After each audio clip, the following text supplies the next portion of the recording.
एक और बड़ी खबर, मिल्कीपुर में बीजेपी आगे चल रही है। अयोध्या की मिल्कीपुर सीट, जिसको लेकर हर कोई इस वक्त चर्चा कर रहा है कि क्या अयोध्या में बीजेपी के हार का बदला आज योगी आदित्यनाथ की सरकार ले पा रही है या नहीं, या योगी आदित्यनाथ और बीजेपी ले पा रहे हैं या नहीं। मिल्कीपुर सीट पर बीजेपी आगे चल रही है। मोटे तौर पर अखिलेश यादव तो कह रहे हैं कि भाई प्रशासन ने यह किया वह किया, लेकिन मोटे तौर पर आप किसी से भी बात कीजिए, ज्यादातर लोगों को यह लगता है कि मिल्कीपुर में पब्लिक जो है वो सेंटीमेंट पर वोट कर रही है कि भाई अयोध्या में हमने कैसे बीजेपी को हराया। अयोध्या की मिल्कीपुर विधानसभा सीट पर हुए उपचुनाव की मतगणना जारी है। भाजपा की लीड बढ़ती जा रही है। 9 राउंड में 25,378 वोटों से आगे चल रही है। भाजपा कार्यालय में जश्न का माहौल है। हलवाई लड्डू बना रहे हैं। इधर सपा प्रत्याशी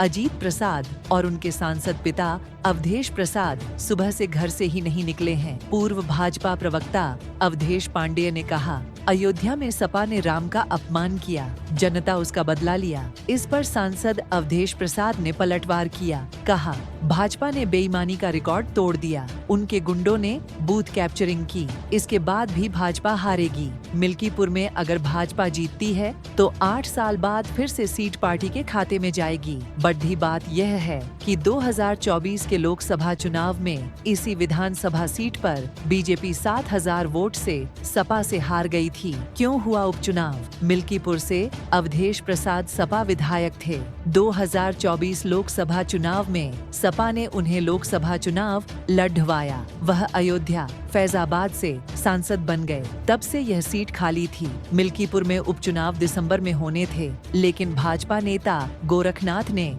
अवधेश प्रसाद के खिलाफ हाई कोर्ट में याचिका दाखिल कर रखी थी। इसमें उनका नामांकन रद्द करने की मांग की थी। हालांकि बाबा में उन्होंने याचिका वापस ले ली थी। 30 में से 9 राउंड की गिनती पूरी। भाजपा 23,378 वोट से आगे 9 राउंड की गिनती पूरी हो चुकी है। भाजपा की लीड बढ़ती जा रही है। भाजपा अब 25,378 वोटों से आगे हो गई है।